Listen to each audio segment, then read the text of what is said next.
এনার নাম হচ্ছে সেন্ট নিকোলাস, বা এনাকে বলা হয় সাধু নিকোলাস। সেন্ট মানে বাংলাতে সাধু। তো সেন্ট নিকোলাস বা অনেকে এনাকে আবার বিশপ নিকোলাসও বলে থাকে। তুর্কিতে একটি জায়গা, যে জায়গাটাকে কি বলা হয়, যে জায়গাটির নাম কি তোমরা শুনছো? সবাই মুখ খোলো, কি নাম জায়গাটার নাম? মায়রা। তো এই জায়গাতে সেন্ট নিকোলাস নামে একজন ব্যক্তি থাকতেন তার পরিবারের সঙ্গে, এবং খুব কম বয়সে তার বাবা মা মারা যায়।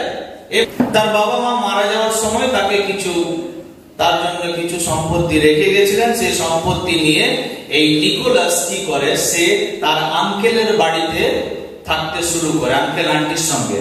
এবং তার আঙ্কেল কি ছিলেন? তার আঙ্কেল ছিলেন একজন প্রিস্ট বা একজন পাদ্রী, একজন পুরোহিত বা একজন পাস্টার। সেন্ট নিকোলাস বা নিকোলাসের বিষয়ে একটি ঘটনা খুব বেশি প্রচলিত, যে এক পিতার, এক বাবার 3টে কন্যা ছিল, এবং তিনি তার এই 3 কন্যার বিয়ে দিতে পারছিলেন না, কেননা ডাউরি বা পণ দেওয়ার টাকা এই বাবার কাছে ছিল না। তো সেন্ট নিকোলাস কি করেছিলেন, তিনি তার ব্যাগে কিছু টাকা পয়সা ভরে রাত্রেবেলা চুপি চুপি ওই জানালা দিয়ে এই বাবার বাড়িতে রেখে চলে এসেছিলেন, এবং এই ঘটনা ওই বাবাটা দেখে ফেলেছিল।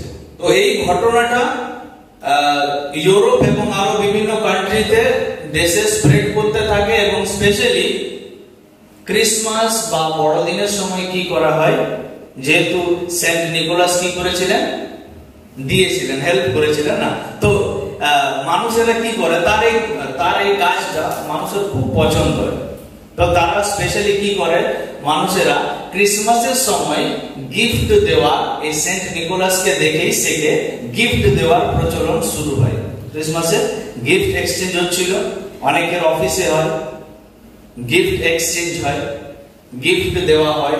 আমরাও ক্রিসমাসে অনেককে গিফট দিই। তো আমরা জানি না যে কালচারটা কোথা থেকে এসেছে।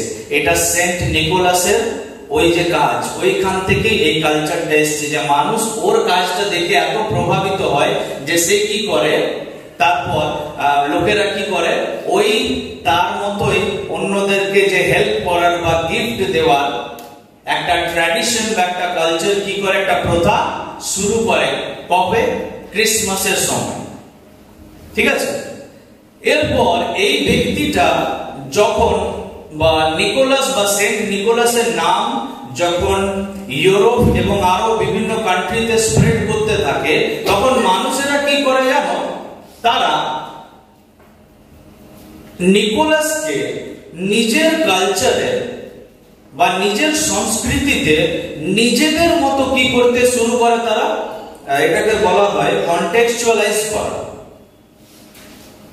আমি যেমন উদাহরণ দিচ্ছিলাম, যে আমরা বলি যেমন প্রভু যিশু বলি, তাই তো? প্রভু যিশু অ্যাকচুয়ালি তার নাম, আসল নাম, কিন্তু তার আসল নাম তো যিশু নয়। তোমরা শুনছো? তার আসল নাম তো যিশু না। আমরা যেহেতু বাঙালি, তো আমরা নিজের মতো করে তার নামটাকে কি করছি, আমরা ডাকছি। তাকে অ্যাকচুয়ালি ইয়েশু বা ইয়েসাস বা ইয়েশুয়া বলে ডাকা হয়। কি বলে ডাকা হয়?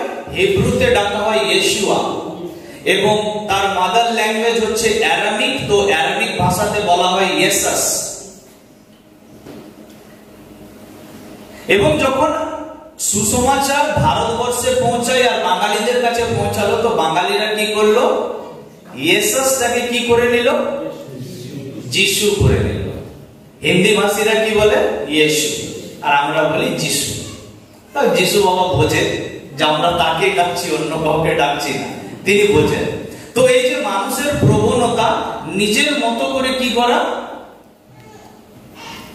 জিনিসগুলোকে নিজের মতো করে করে নেওয়া, এই বিষয়টাই আমি বলতে চাইছি। যে যখন এই নিকোলাসের নাম ইউরোপ এবং বিভিন্ন কান্ট্রিতে যেতে লাগলো, তখন লোকেরা কি করলো, তার এই যে মানে গিফট দেওয়ার, সে অনেক মানুষকে গিফট দিত, হেল্প করত। তার এই হেল্প করার যে স্বভাবটা মানুষ কি করতে লাগলো, স্পেশালি ক্রিসমাসে প্র্যাকটিস করতে লাগলো সবাই।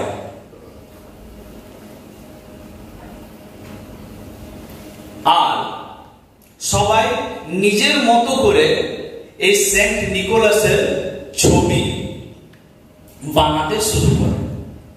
So if you search in গুগলে সার্চ করলে নিকোলাসের তোমরা অনেক ছবি পাবে, অনেক রকমের ছবি পাবে তোমরা। আমি জাস্ট একটা তুলেছি তোমাদেরকে দেখানোর জন্য, বোঝানোর জন্য। নাও দ্য প্রবলেমটা হচ্ছে কি জানো, যখন এই ব্যক্তিটা যে কালচার বা ট্র্যাডিশন বা এর নামটা যখন কোথায় পৌঁছালো জানো, ইউনাইটেড স্টেট অফ আমেরিকা। 1900 শতাব্দীতে একজন লেখক বা একজন পোয়েট যার নাম হচ্ছে ক্লেমেন্ট ক্লার্ক মোরে, তার একটি বিখ্যাত পোয়েম যেটা হচ্ছে a visit from Saint Nicholas. তো Clement Clarke Moore, author of the famous poem A Visit from Saint Nicholas, began to reinterpret his story. In the poem, Saint Nicholas described as a chubby, cheerful man dressed in colorful clothes. তো এই Clement কি করে, সে তার পোয়েমে নিকোলাসকে নিজের মতো করে কি করে, ও রিইন্টারপ্রেট করে। রিইন্টারপ্রেট করা মানে বুঝতে পারছো, সেই ব্যক্তিটাকে ও নিজের মতো করে ব্যাখ্যা করে। এই সেন্ট নিকোলাসকে সে নিজের মতো করে কি করছে, ইন্টারপ্রেট করছে, নিজের মতো করে দেখাচ্ছে মানুষের কাছে যে সেন্ট নিকোলাস হচ্ছে খুব একটু গোলগাল, চিয়ারফুল, খুব হাসিমুখ এবং কালারফুল ড্রেস পরে আছে। এইরকম একজন ব্যক্তির ছবি ক্লেমেন্ট ক্লার্ক মোরে দেখিয়েছেন 19th সেঞ্চুরিতে তার একটি famous poem a visit from Saint Nicholas. এবং এর পরে কি হয় জানো, the transformation did not stop there. The real turning point came in the 20th century. এরপরে প্রবলেমটা কোথায় দাঁড়াচ্ছে, এখনো পর্যন্ত মানে যে ব্যক্তিটা আসলে যে ছিল সেন্ট নিকোলাস, সে আমেরিকাতে এসে কি হয়ে গেল, তার ছবি কিন্তু গোলমাল হয়ে গেছে, চেঞ্জ হয়ে গেছে।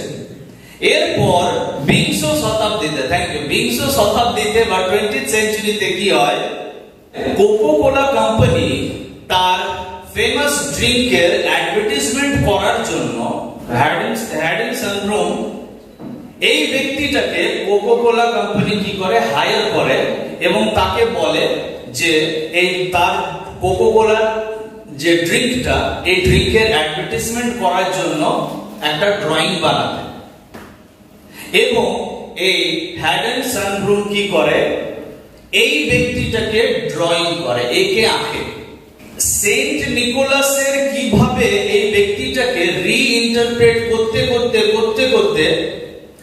যখন আমেরিকাতে এই ব্যক্তির নাম যখন পৌঁছায়, তখন এক তো ক্লেমেন্ট একে আলাদা রূপ দেয় প্রথমে, এবং তারপর যেটা সব থেকে বড় চেঞ্জ সেটা কে নিয়ে আসে, কোকো কোলা কোম্পানি। সেন্ট নিকোলাসের সঙ্গে এই সান্টা ক্লজের কিন্তু কোনো সম্পর্ক নেই। কোকো কোলা যেহেতু আমেরিকা হচ্ছে কি খ্রিস্টান কান্ট্রি যেহেতু, তো সেই কারণেই ক্রিসমাস সেলিব্রেশনের জন্য বা বিশেষত তোমরা দেখেছো যে কোনো সেলিব্রেশনে বা অনুষ্ঠানে কোকো কোলা কি করে, তার অ্যাডভার্টাইজমেন্ট দেয়। তো ক্রিসমাসের সময় বড় বড় হোর্ডিং লাগানোর জন্য বা তার ড্রিঙ্কে কোকো কোলা অ্যাডভার্টাইজমেন্ট করার জন্য এই হেডেনকে কি করে, হায়ার করে এই আর্টিস্টকে, এবং সে এই ব্যক্তির ড্রয়িং বানায়।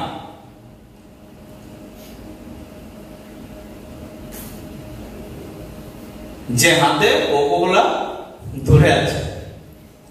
আর এই ব্যক্তিটা পরবর্তী সময়ে কি করে, যেহেতু ক্রিসমাসের সময় সবাই একে দেখছে, লাল লাল খুব অ্যাট্রাকটিভ, মানে কোকোকোলার যে কি বলবো লোগো ট্যাগ মানে বোতল, সেই কালারের সঙ্গে এর ড্রেস পুরো ম্যাচ করে গেছে। পর মানুষ লোকেরা কি করতে শুরু করে, ক্রিসমাসের সময় এই সান্টা ক্লজ লোকেরা সাজতে শুরু করে। আজকে তোমরা দেখেছো কেউ মানে স্পাইডারম্যান হচ্ছে একটা ফিকশনাল ক্যারেক্টার, এটা কিন্তু রিয়েল নয়। ডোরেমন ফিকশনাল ক্যারেক্টার, তাই তো? ছোট ভীম ফিকশনাল ক্যারেক্টার, কিন্তু এগুলোকে রিয়েল করার চেষ্টা করা হচ্ছে। কিভাবে তোমরা জানো? কিভাবে? অনেকে স্পাইডারম্যানের কস্টিউম পরে নেয়, কেউ ডোরেমনের কস্টিউম পরে দাঁড়িয়ে আছে, ঠিক তো? তো ক্রিসমাসের সময় এরপর কালচার শুরু হয়ে যায়, এই ব্যক্তিটাকে এত বেশি মানে লোকের পছন্দ হয়, মানে অ্যাডভার্টাইজমেন্ট হচ্ছে এটাই, তাই তো? তো লোকেরা কি করতে শুরু করে, খ্রিস্টানরা সান্টা ক্লজ সেজে আর চার্চে প্রবেশ করে যায়, গিফট দিতে শুরু করে মানুষকে। তাহলে বুঝতে পারছো কিভাবে কোকোকোলা তার ড্রিঙ্কে অ্যাডভার্টাইজমেন্ট করতে গিয়ে কত মানে কত বড় বা কত মারাত্মক পয়জন বিষ চার্চে স্প্রেড করে দিল। আর লোকেরা এবারে তারা জায়গায় জায়গায় চার্চে চার্চে তারা কি করছে, সান্টা ক্লজ সেজে আর হাতে কিছু গিফট চকলেট এটা ওটা নিয়ে বেরিয়ে পড়ছে। এই ব্যক্তিটা কোকোকোলার একটা ফিকশনাল ক্যারেক্টার, সে কি করে, চার্চে ঢুকে যায়। একটা কাল্পনিক চরিত্র যে সেন্ট নিকোলাসের বেশ ধারণ করে, এই শয়তানের বাচ্চাটা আজ প্রত্যেকটা চার্চে ঢুকে গেছে এবং সে কি করছে, প্রভু যীশু খ্রিস্টের জায়গা নিয়ে নিয়েছে। How many people knows about Jesus Christ? কতজন ব্যক্তি যীশু খ্রিস্টকে জানে? কতজন? ক্রিসমাস কার জন্য? কার জন্য? হ্যাঁ, যদি যিশু না থাকতো ক্রিসমাস পালন করা হতো? এই যে হলিডে অনেকে বলে, তো এই হলিডেটা পাওয়া যেত? তো কে হচ্ছে ক্রিসমাস কা वजह कौन है? ক্রিসমাসের কারণ কে? প্রভু যিশু তো। কিন্তু কেউ আদৌ জানে যিশুর ব্যাপারে? লোকে সব থেকে বেশি কার ব্যাপারে জানে? সান্টার বিষয়ে জানে। তো তোমাদের মগজ ঝালাই হয়েছে সেন্ট নিকোলাস কে আর সান্টা ক্লজ কে?